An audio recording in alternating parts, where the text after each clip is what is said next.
What is statistics? Statistics can be defined as the collection and interpretation of data. All around the world, we use statistics to measure and analyze variability. People have different heights, weights, hair color, food preferences, and so on. These things are all variable because they change among different individuals. There are two kinds of statistics. There is inferential statistics and there is descriptive statistics.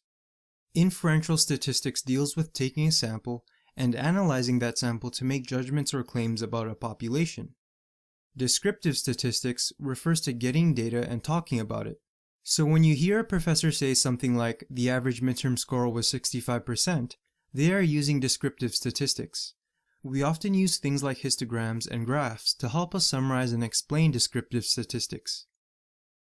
The first part of the course deals with descriptive statistics, and the second part of the course deals with inferential statistics.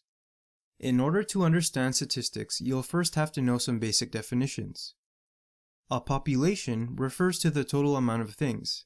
I say things because a population can refer to almost anything. This can refer to the total amount of people, cats, vehicles, houses, and so on.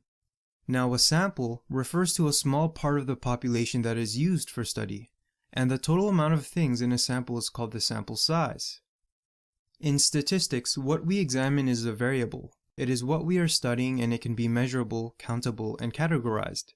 When we talked about how people can have different heights, weights, and hair color, these are all variables. Variables represent a characteristic of what we are trying to study, and they can vary among different individuals. When we measure a variable, our data can come into two different forms. There is categorical data and there is quantitative data.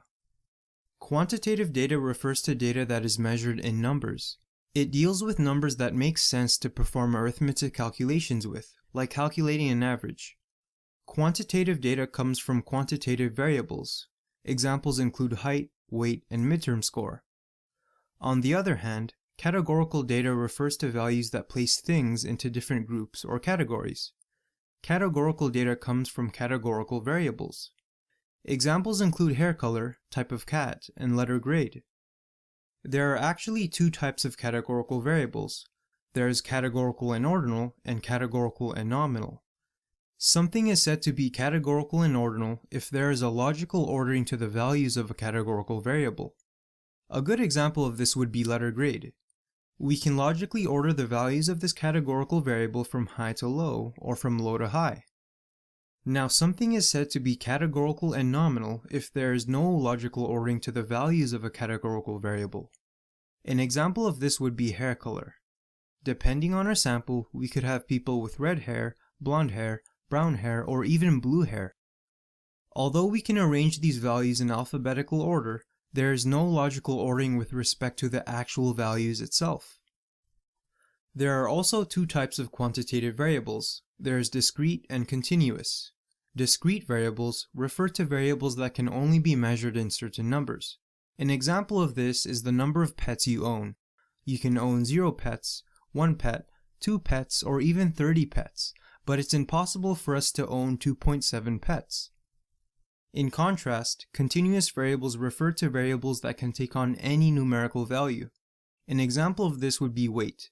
Someone can weigh 105 pounds, 185 pounds, or even 170.683 pounds. We can measure this variable in as many decimal places as we want, which is why it is classified as a continuous variable. So to recap, a population refers to the total number of things. A sample refers to a small part of the population that we examine and extract information from. The total number of things in a sample is called a sample size.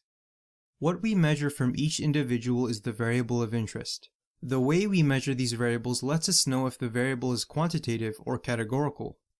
For example, if our variable of interest was midterm scores for statistics, we would have quantitative data if we measure each individual's test score. If instead we decide to place people into categories based on letter grade, then we would be working with categorical data.